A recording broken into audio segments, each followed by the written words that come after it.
तो ये important abbreviation है बायोलॉजी के।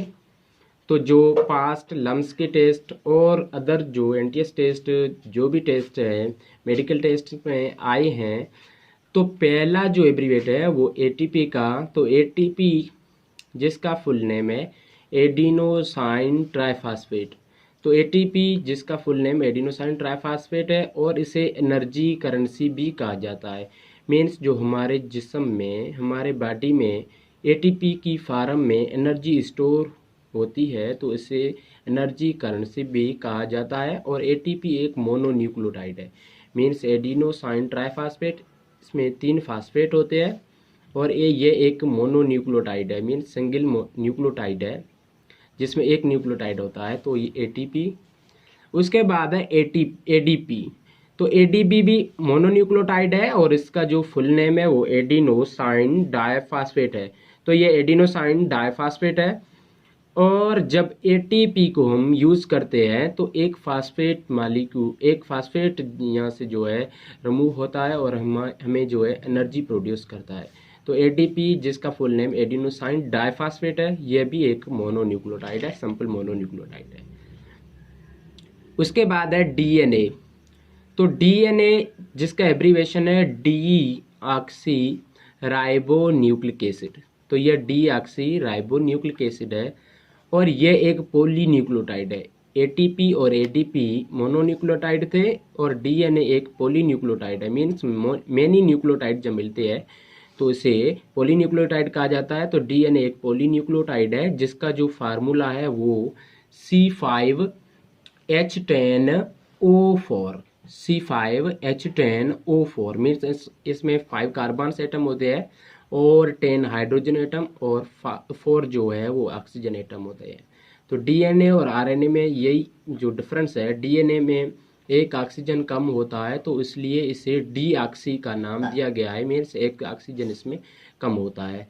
तो उसके बाद है आरएनए।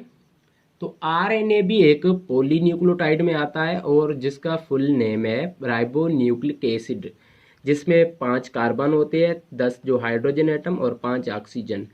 तो इसे राइबो न्यूक्लिक एसिड कहा जाता है। उसके बाद है एड्स।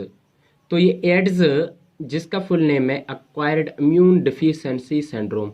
तो एड्स जो एचआईवी वायरस के थ्रू होती है, तो एड्स का full name acquired immune deficiency syndrome है और एड्स हमारे इम्यून सिस्टम पर जो है अटैक करता है। तो एड्स इम्यून सिस्टम का एक डिसऑर्डर है। उसके बाद है एनएडी।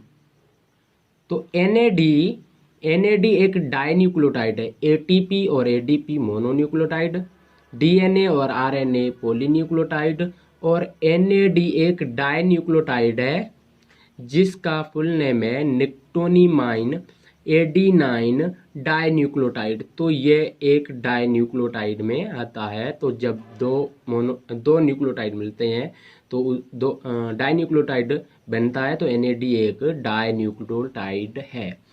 उसके बाद है टीएसएच।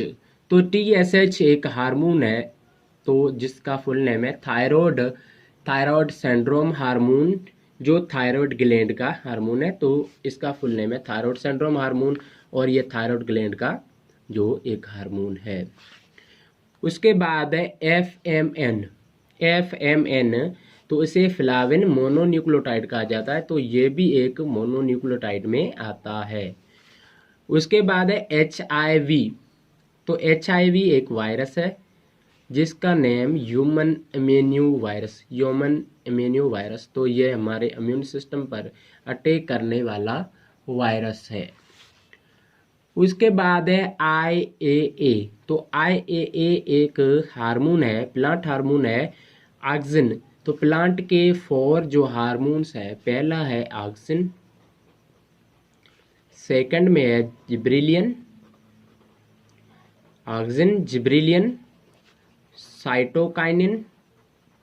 साइटोकाइनिन और इथाइलिन। तो ऑक्सिन को डिवाइड किया गया है आईएए तो ये वो हार्मोन है जिसका full name indole acetic acid है, जो ऑक्सिन हार्मोन प्लांट हार्मोन का एक पार्ट है। तो IIA इंडोल एसिटिक एसिड एक प्लांट हार्मोन में आता है। तो ये पास्ट जो एंट्री टेस्ट में जो आए थे MC एब्रीवेशन थे, तो हमारे चैनल को सब्सक्राइब और लाइक ज़रूर करें। तो हम जो है आपके लिए और भी लम्स के जो पास्ट एंट्री टेस्ट के MCQs है वो अपलोड करेंगे। Thanks for watching.